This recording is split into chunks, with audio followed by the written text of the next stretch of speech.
ಈ ಕಥೆಯ ಹೆಸರು ಕನ್ನಡಿ ಮನೆ ರಹಸ್ಯ. ಒಂದು ಸಣ್ಣ ಹಳ್ಳಿ, ಹೆಸರು ಮರಗಟ್ಟೆ. ಆ ಹಳ್ಳಿಯ ಕೊನೆಯ ತುದಿಯಲ್ಲಿ ಒಂದು ವಿಚಿತ್ರ ಮನೆ ಇತ್ತು. ಆ ಮನೆಯನ್ನು ಎಲ್ಲರೂ ಕನ್ನಡಿ ಮನೆ ಅಂತ ಕರೀತಾ ಇದ್ರು. ಯಾಕಂದ್ರೆ ಆ ಮನೆಯಲ್ಲಿ ಗೋಡೆ, ಮೇಲ್ಚಾವಣಿ, ಬಾಗಿಲು ಎಲ್ಲವೂ ಕನ್ನಡಿಗಳಿಂದ ಮಾಡಲ್ಪಟ್ಟಿತ್ತು. ಹಳ್ಳಿಯವರು ಆ ಮನೆ ಹತ್ತಿರಕ್ಕೂ ಹೋಗ್ತಾ ಇರಲಿಲ್ಲ. ಯಾಕಂದ್ರೆ ಅದರ ಬಗ್ಗೆ ಒಂದು ಭಯಾನಕ ಕತೆ ಹರಿದಾಡ್ತಾ ಇತ್ತು. ಸುಮಾರು 30 ವರ್ಷಗಳ ಹಿಂದೆ ಆ ಮನೆಯಲ್ಲಿ ವಿಶ್ವನಾಥ ಅನ್ನೋ ಒಬ್ಬ ಶ್ರೀಮಂತ ವ್ಯಕ್ತಿ ವಾಸವಾಗಿದ್ದ.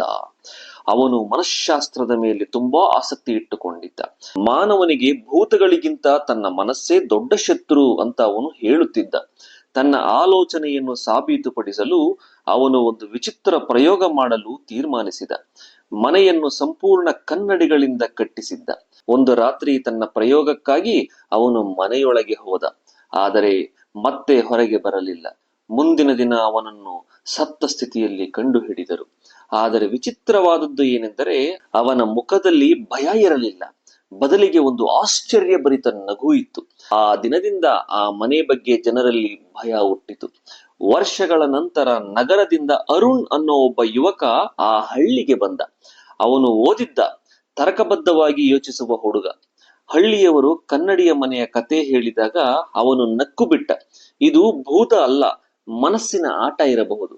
ನಾನು ಹೋಗಿ ಸತ್ಯ ಗೊತ್ತಾಗಿಸ್ತೀನಿ ಅಂತ ಅವನು ನಿರ್ಧಾರ ಮಾಡಿದ.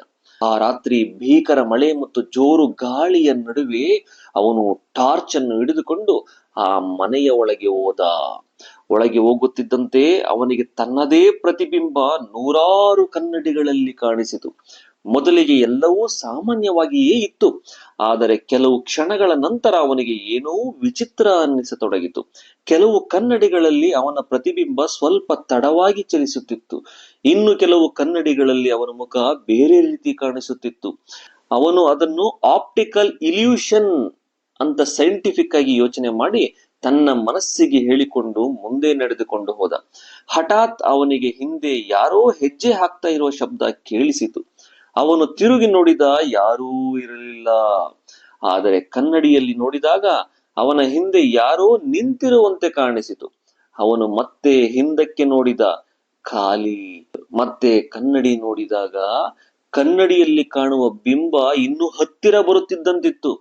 ಅವನ ಹೃದಯ ಜೋರಾಗಿ ಬಡಿಯತೊಡಗಿತು. ಅದೇ ಸಮಯದಲ್ಲಿ ಒಂದು ಧ್ವನಿ ಕೇಳಿಸಿತು, ಅರುಣ್, ನೀನು ಯಾವ ಭಯದಿಂದ ಓಡ್ತಾ ಇದ್ದೀಯಾ?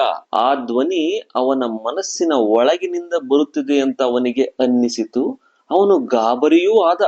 ಅವನಿಗೆ ತನ್ನ ಹಳೆಯ ನೆನಪುಗಳು ನೆನಪಿಗೆ ಬರತೊಡಗಿದವು. ಅವನ ಸ್ನೇಹಿತನನ್ನು ಕಳೆದುಕೊಂಡ ನೆನಪು, ಅವನು ಮರೆಮಾಚಿದ ನೋವು, ಆ ಎಲ್ಲಾ ಕ್ಷಣಗಳು ಕನ್ನಡಿಗಳಲ್ಲಿ ಜೀವಂತವಾಗಿ ಕಾಣಿಸುತ್ತಿದ್ದವು.